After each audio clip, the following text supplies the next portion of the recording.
to protect ourselves, to defend ourselves. This is not the right forum, Mr. Presiding Officer. Kindly wind up, Mr. Senate Senator Judge President. Referral. This is not the right forum for us to defend ourselves. Bring it somewhere else. Bring it to the press. Bring it to the social media, but not here. Thank you, Mr. President. Regarding the waste of time here, sabi ni Senator Joker Arroyo, it is useless to argue a legal point with a non-lawyer. When Senator Marcoleta brought that up here, nagkaroon ng commotion. Senator Miriam stood up here many times and said, kaya ka nga nagpo 4 years na law school at nagbabar. So let me give my own interpretation. The impeachment court is formed with lawyers and non-lawyers. And we interact, and it's for everyone, and we're equal. But if there's an engineer here or a doctor and they talk about medical principles, I have to either study and argue on medical principles. Hindi ko pwedeng sabihin, hindi, ganito lang yan, logic lang yan, etc.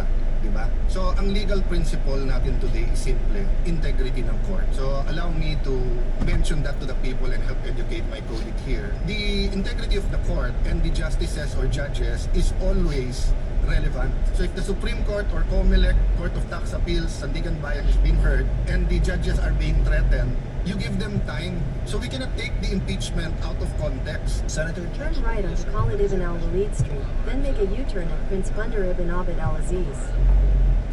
Mga ginoong Pangulo, nais ko lamang pong basahin ang napakaiksing manifestasyon. The gentleman may proceed with his manifestation. Maraming salamat po. A'udhu billahi minash shaitanir rajim. Bismillahirrahmanirrahim. Make a U-turn at Prince Bandar Ibn Abd al-Aziz. Kasama, ako po'y humihingi ng paumanhin sapagkat dito pong nakaraang linggo, lumabas po sa mga balita na may aligasyon na ako daw po ay hindi sumusunod sa batas. Ito po ay nakalulungkot para sa isang senador, sa isang senator judge, ang masabihan. Continue on Khalid Ibn al-Walid Street for 800 meters. Tayo po ay merong mahal na saksi dito. Pinaalala po natin sa kanya na harapin ang batas. Noong nakaraang linggo, ang ating pong kaibigan na ombudsman, ang sinabi po ng mahal na ombudsman na ako daw po ay hindi sumunod sa kanilang pasabi na mag-file ng aking counter affidavit. Nakakalungkot po ito sapagkat hindi po ito totoo. Inaamin ko po sa inyo kung ICC lang, hindi po talaga ako susunod. Hindi ako magpapasako sa ICC.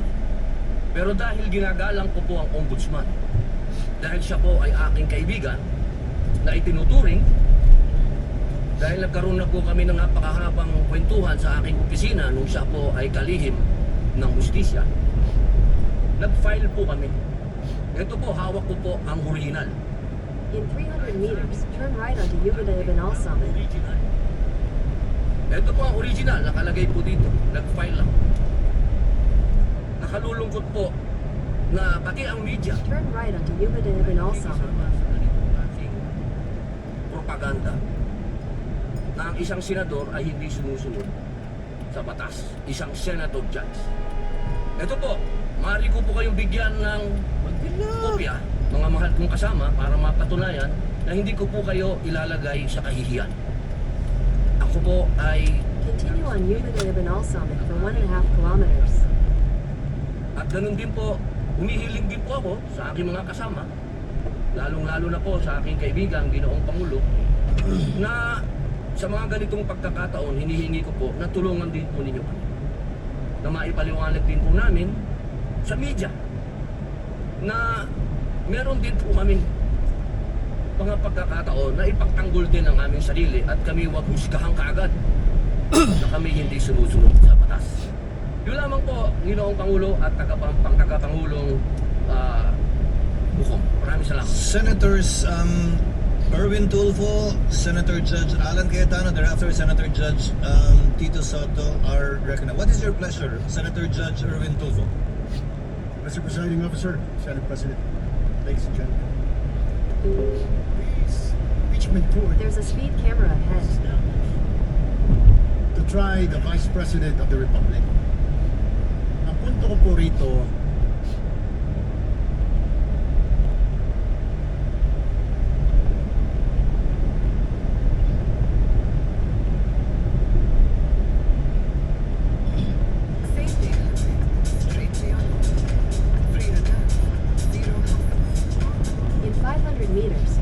left onto Al Hassan Ibn Ali.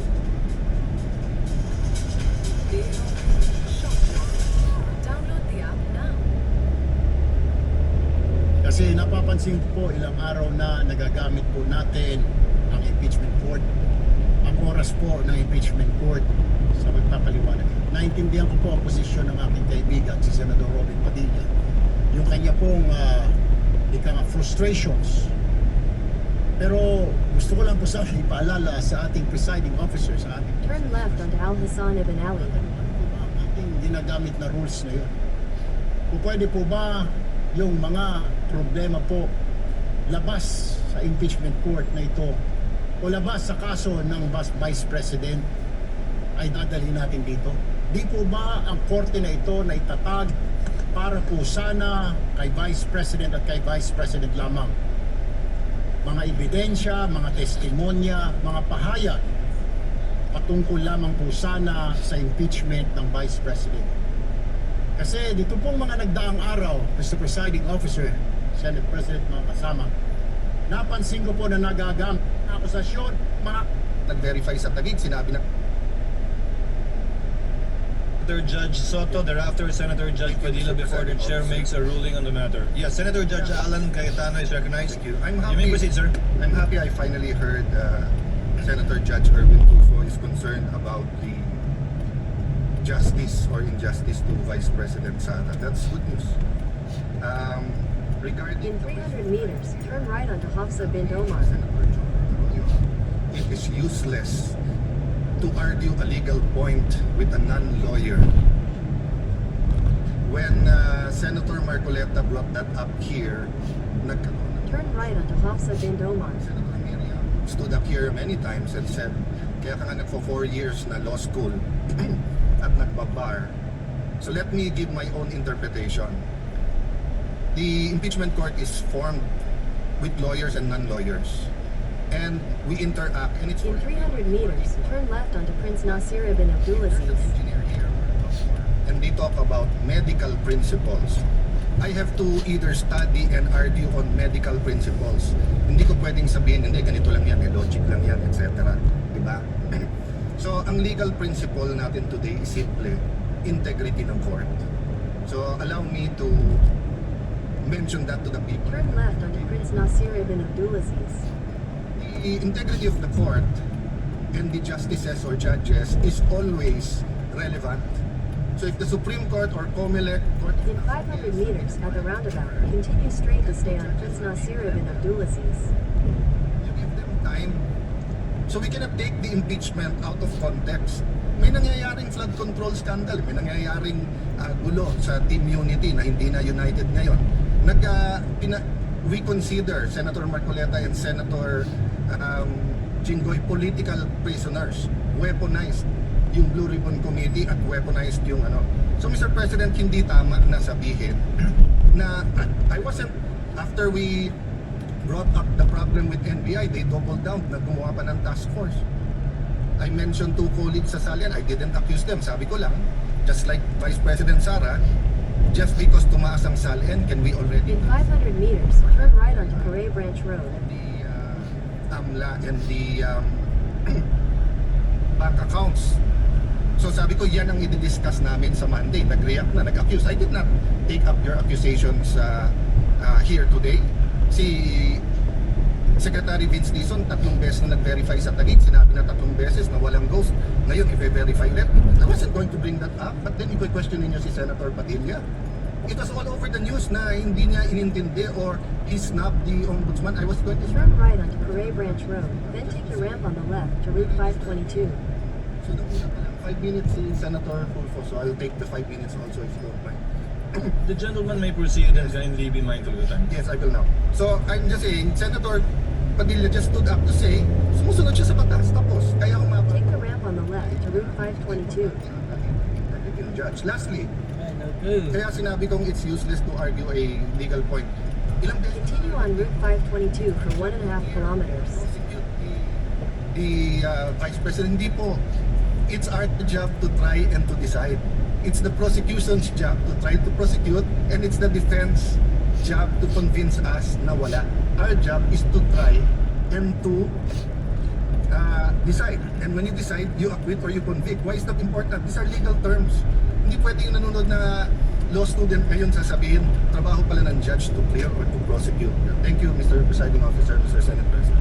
Thank you, Senator Judge Alan Cayetano. His remarks are noted. Senator Judge Soto, thereafter, Senator Judge Padilla, thereafter, the presiding officer shall make a ruling.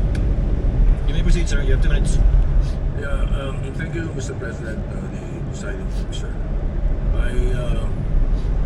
I do not have 4 years of law, but I have 29 years of lawmaking.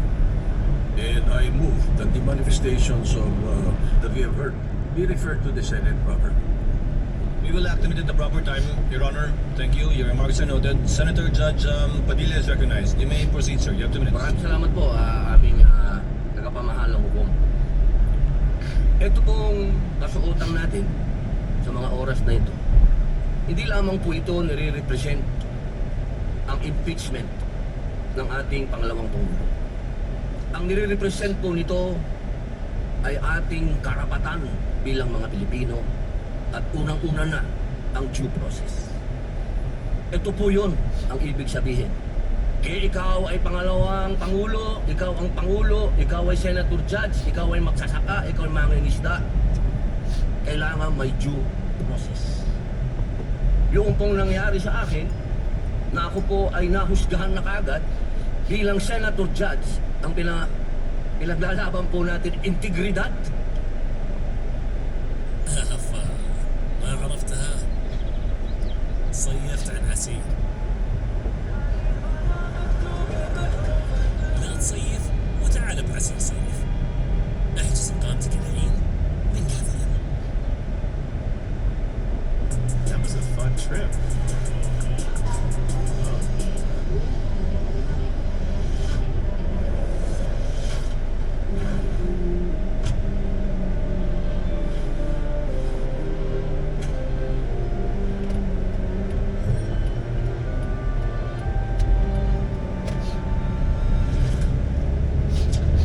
In 200 meters, take the exit toward Maka al-Mukarrama Branch Road.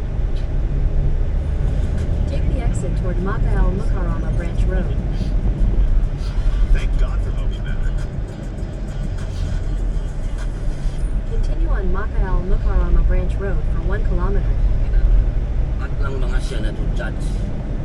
Kaya sana po huwag nating kalimutan na ang bawat Pilipino ay may karapatan, lalong-lalo na sa usapin na ikaw, ako, sa oras na ito, ay Senator Judge. Yun lamang po, napakaiksi lang. Due process, mga mahal kong kaibigan, mga mahal kong kababayan, maging prosecution, maging defense, sa ating lahat, huwag nating kalimutan. Pantay-pantay tayo sa batas. Maraming salamat po. Senator Judge Pangilinan, what is your pleasure, sir? Just a very quick manifestation, Mr. Presiding Officer. Earlier, former Senate President Soto moved that these matters be referred to the Senate. This is precedent actually. During the Estrada impeachment trial, the father of Senator Cayetano Alan, Senator Rene Cayetano, made a manifestation regarding a case that was supposedly being prepared, case to be filed against him. It was raised in the impeachment court, but ultimately the impeachment court agreed that the manifestation was referred to the Senate as a legislative body. So there is precedent for this. Yes, the court allowed then Senator Rene Cayetano to make his manifestation, but eventually it was resolved that the matter be referred to the Senate as a legislative body. So we move for the previous. Yes. In 300 meters, turn right. Senator Judge Cayetano. I think the presiding officer ruled that we will take it up later on, but if Senator Judge... Turn right, then turn right. I have to object on a point of order. Rule 6 says, the last part, the provisions of the rules of the Senate and the revised rules of court shall apply suppletory whenever applicable. Turn right, then you will arrive at your destination. The senator feels threatened or anything happens, whether pinatayan ng aircon, whether may nakatutok na barel or sinara ng pinto, he can rise on a point of You have arrived. personal collective privilege. We didn't do that. para umikli. Now, if we're going to argue today rather than ask them about due process with a simple manifestation from Senator Padilla na hindi totoong binabastos o binabaliwala ang ombudsman, registered mail lang kaya hindi pa nadagdag. So, hindi kami ang nagwe-waste ng time. We can have a caucus, we can talk about it. You wanna debate that now? With the permission of Senator Judge Pangilinan, to abbreviate the proceedings, Mr. President, because I was alluded to, Mr. President. Yeah, just very quickly, Mr. President. Rule 6 on... you may proceed, sir. Thank you, Mr. President. Rule 6 of our impeachment rules, Mr. President, which was quoted by Senator Cayetano as being suppletory. Mr. President, that refers to evidence, rulings on evidence in the impeachment trial. It does not refer to privileged speeches. Therefore, the suppletory nature of the rules of court, as well as the Senate rules, refer to matters pertaining to evidence and no other, Mr. President. But in the spirit of liberality, we will allow that. That's precisely why he did not object when he spoke last week. But let us not abuse the liberality of this court, Mr. President. With the permission of Senator Judge Tulfo Erwin, the chair will make a ruling because I believe it is also his position not to prolong this matter in discussing